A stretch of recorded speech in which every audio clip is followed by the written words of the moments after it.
Padmashri Himtaram bamboo ने आज राजस्थान राज्य भारत स्काउट एंड गाइड प्रशिक्षण केंद्र नागौर में बुनियादी साक्षरता एवं संख्या ज्ञान और आत्मरक्षा प्रशिक्षण शिविर में आज 100 पेड़ पौधे लगाए एवं वितरित किए।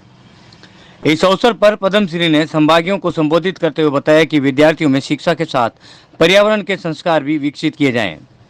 प्रत्येक विद्यार्थी पेड़ों का महत्व समझे और अधिक से अधिक वृक्ष लगाकर धरती का श्रृंगार करे। उन्होंने बताया कि कोविड-19 महामारी के दौरान पूरे विश्व में ऑक्सीजन की कमी की वजह से लाखों लोग अकाल मृत्यु का शिकार हो गए। ऑक्सीजन की महत्व स्पष्ट करते हुए बताया कि मनुष्य अपने जीवन काल में 12 करोड़ रुपए की ऑक्सीजन खपत कर लेता है और पेड़ पौधों के माध्यम से हमें इसे मुफ्त में प्राप्त कर सकते हैं। इन्होंने पेड़ लगाओ, पर्यावरण बचाओ, देश बचाओ और जीवन बचाओ का मंत्र देते हुए बताया कि प्रत्येक व्यक्ति को अपने जीवन काल में अधिक से अधिक वृक्ष लगाकर उनकी सुरक्षा सुनिश्चित करनी चाहिए। उन्होंने कहा कि धर्मशाला में 100 कमरे बनवाने की बजाय यदि 100 पेड़ पौधे लगवाए जाएं तो वे दानदाता दुनिया में सबसे बड़ा पुण्य प्राप्त कर सकता है। उन्होंने कहा कि वर्तमान युग औद्योगिक विकास का युग है, लेकिन औद्योगिक विकास की अवधारणा के साथ हमें पर्यावरणीय विकास की अवधारणा को न केवल समझना नहीं पड़ेगा बल्कि इस अवधारणा को अपनाना भी पड़ेगा।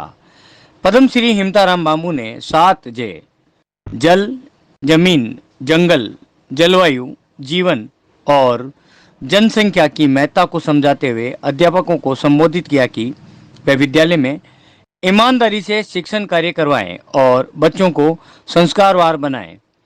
पर्यावरण की रक्षा में महती भूमिका हेतु उन्हें भावी जीवन के लिए तैयार करें।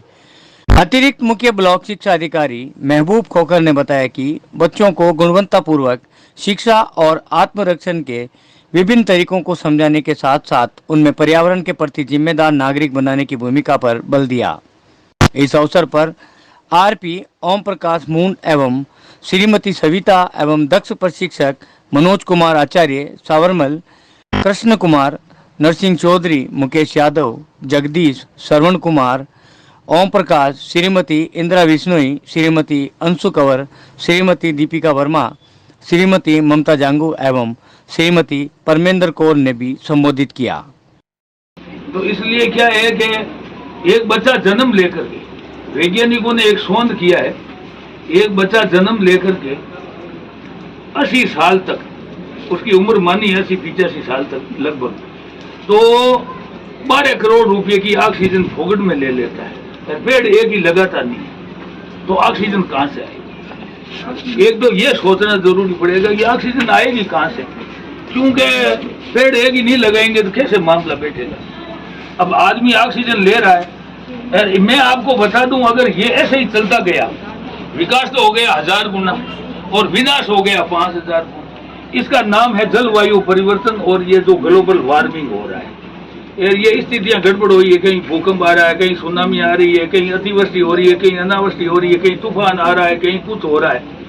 तो ये जो स्थितियां गड़बड़ हुई है, ये प्रकृति जो है, ये धरती माता है, इसके साथ बड़ा हुआ सबसे ही कम हो, मेरे से तो कम तो साइकिल ला देगा जो मैं 5वीं और 6वीं पास हूँ और आगे पढ़ नहीं सका। 30 में तो 30 से ऊपर ही ऊपर है पूरा, आपके जितने भी है ना बीएड और होद किए हुए बिल्कुल ही।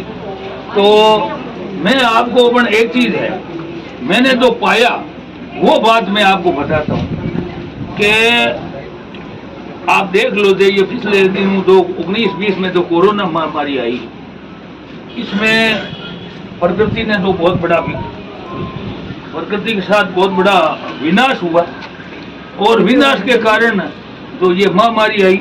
और महामारी में आपको तो खुद को पता है कि घर के घर बंद कर दिए गए और कोई आदमी बाहर नहीं निकल सकता और कोई आदमी किसी के हाथ टच नहीं कर सकता, ये स्थिति हो गई थी।